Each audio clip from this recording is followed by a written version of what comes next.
Concerns mount over migrant loitering at Home Depot. What's this about? Chaotic. Over the weekend, this was the scene outside the Home Depot in Princeton Park on Chicago's South Side, and it's drawing a growing concern.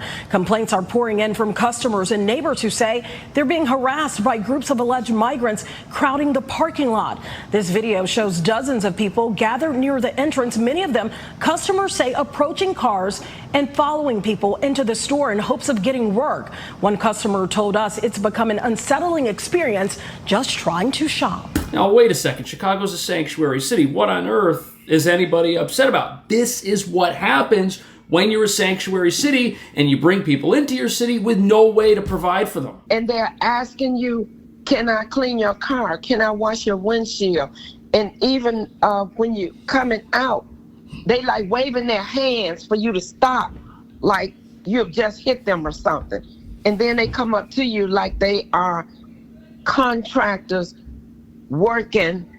So how did it get to this point? Well, wait a second. You can't have it both ways. You can't invite a whole bunch of folks to come and live in your city and then expect them to sit around and do nothing all day, especially when all of the jobs that people were promised never materialized. That's what you're looking at here. There's no work for these folks. So what do? They do this. And this is the sad lie of opportunity in a sanctuary city that's not really there and doesn't help anybody. Former employees say the issue escalated after Texas Governor Greg Abbott began sending migrants to Chicago. And since then, neighbors say trash has piled up. A street food vendor has taken over the sidewalk. People feel unsafe, and little, if anything, has been done to address this. A former Home Depot employee described it as a failure on the part of both the company and the city, saying the lack of action is only making things worse. What are you supposed to do? People aren't allowed into the Home Depot parking lot? Yes, they're not supposed to be working illegally or off the books, which is probably where this is going to end up. But the sad reality here is that people in Chicago, if they're upset about this, blaming Texas, blaming Home Depot, that's not the right answer. The right answer is you've got to look at policies that allowed people to come here when they should have been in the country to begin with. They're impeding on traffic. They're outside. It's just so many of them where to me, it's unsafe. All the immigrants, you've got the African immigrants over there, you got the Haitian immigrants over there, you've got the Hispanic immigrants over there. At first, it was only Latino immigrants for a long time. Now it's African immigrants over there. Now it's Haitian immigrants over there. And you can't sit here and tell me that there's no way that these people can get their work permits to start working on these affordable housing. So, okay, here's the thing.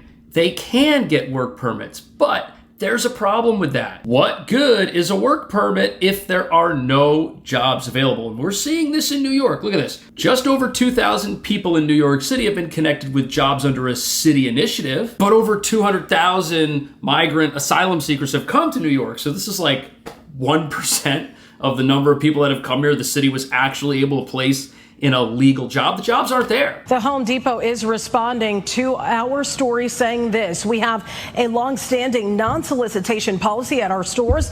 Our top priority is the safety of our associates and customers, and we invest significant resources in making sure they can work and shop safely. Our ongoing approach includes technology. So, okay, Home Depot, what they could do, they could ask people to leave their parking lot. But we should have seen this coming because the same exact thing's been happening in New York for over 2 years. Look at this.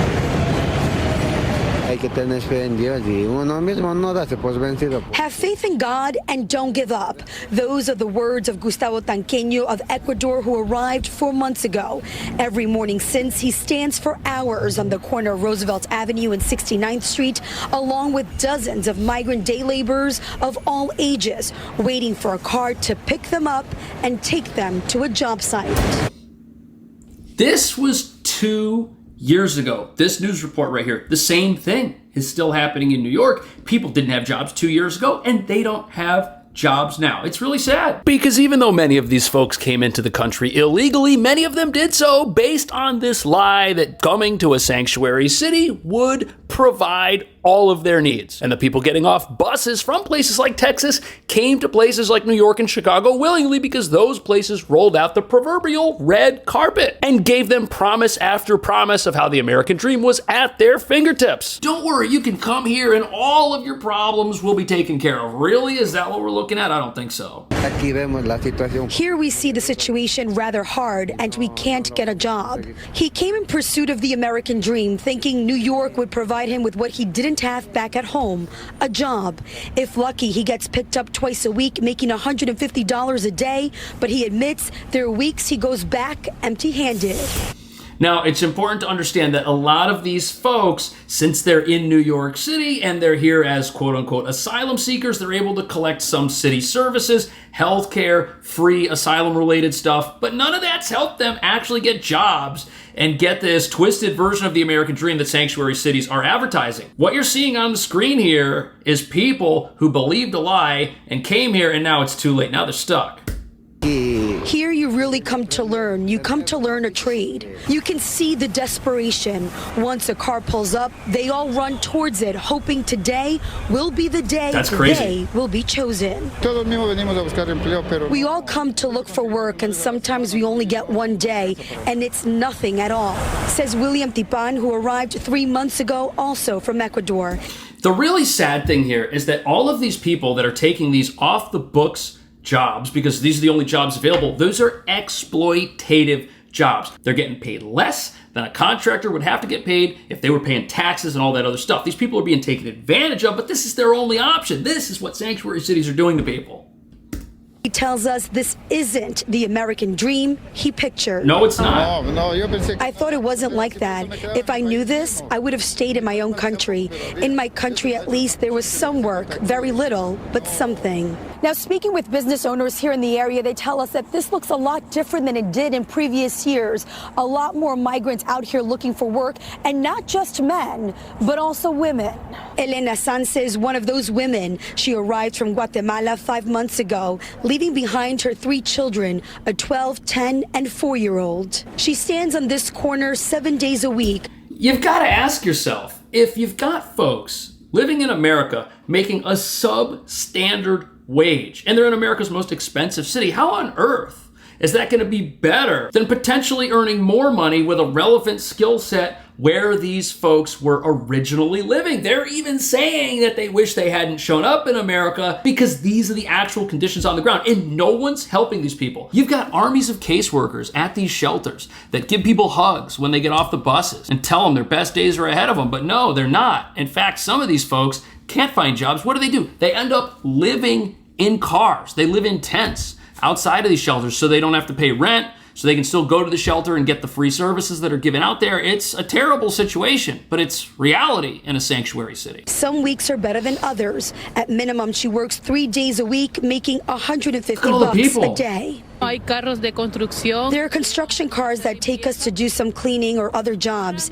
Even if we don't know how to do the work, we have to say we know out of necessity. In her short time here, she has done every job. This right here is what's happening in Chicago at this Home Depot that just made the news for quote unquote being overrun. Everybody should have seen this coming. It's been happening in New York for years. But what if the Home Depot in Chicago bans day laborers? What's going to happen? Well, a New York Home Depot did it. Let's see how that worked out. Home Depot in New Rochelle banned day workers from its parking lot. One of those workers was even arrested while on the property. It was his arrest last month for allegedly trespassing that sparked protests in New Rochelle. So all of these protests that are happening here at this New York Home Depot, well, that's what's going to happen in Chicago. The protest crowd is going to come out if that Home Depot tries to ban people, and they're going to say that Home Depot's wrong, and this is a sanctuary city, and this goes against what we're all about. And if Home Depot wants to operate within city limits, they better play ball. Day laborers and community activists angry over stepped-up security at Home Depot that they say borders on harassment and intimidation. The security guard with the dogs has been very aggressive towards the day laborers. Ah, yes, the dogs. Last month, Eyewitness News showed you security guards patrolling parking lots with dogs at a Home Depot in the Bronx. The crackdown there and in New Rochelle started after customers complained of migrants aggressively offering to load up vehicles in exchange for tips. United, So this happened in the Bronx as well, at a Home Depot there. And what happens? Well, customers complain, then the store decides to do something about it, and then the activists show up, and then they start complaining, and whoever's louder is going to win. And these businesses, I mean, they're going to have to back off. They're going to lose this battle because they're not going to get any support from their city, which is a sanctuary city. United we stand! But day laborers in New Rochelle say they're being penalized for the behavior of some recent asylum seekers. They've been forced off the property, hurting their chances of being hired, though they say they've lived and worked in the community for years. They're not doing anything but working. That's what they're looking for, work. They arrested a couple of these guys. These guys are not bad people. They're not. Today's protest taking place under the watchful eyes of management, the chain offering a generic statement. Like many businesses in the community, we have a long-standing non-solicitation policy at our stores. The solution, organizers say, is to create a permanent work center where contractors and day laborers can coordinate. Until that happens... Well, hold on a second. That's not going to fix anything because this work that these individuals are getting, it's off the books work. If you create some government operated work center, the people coming in there, they're not only going to have work visas, but they're going to have to get hired for appropriate wages. Everyone hiring them is going to have insurance. This illegal job market can only exist because it's getting around the regulations that are in these places that have a super high minimum wage and have a ton of rules and don't just have situations where people can get a job quickly and start working. And the problem we've got here is the activists say they've got a solution only because it's not in place yet. Every solution these activists have had for the plight of migrants and asylum seekers has failed them. That's why some of them live in cars right now in Midtown outside of the Welcome Center, the Roosevelt Hotel. That's why you've got all these abandoned vehicles with barnacles all over them, just littering the streets, getting towed every couple of weeks. Every free thing has not gotten people prosperity. Every job initiative has been an utter failure because for some reason, the people that are coming here aren't able to integrate with these economies. People aren't getting jobs in America like they were told. Here's an interview from a year ago with someone who's running for mayor right now of New York, who said that around 180,000 people have come to New York City, 65,000 need care, and he's quoted as saying that the asylum crisis in New York was an opportunity to build a thriving economy. But for who? The people that came here aren't able to take part in that economy. They were lied to. The jobs aren't there for them. But now the question is that the fault of the sanctuary city for putting itself out there like it's the American dream when it's not? And is that the fault of people for coming here without a legal pathway to actually existing on the books in our country? Let me know what you think. Thank you so much for watching. I'll see you in the next video.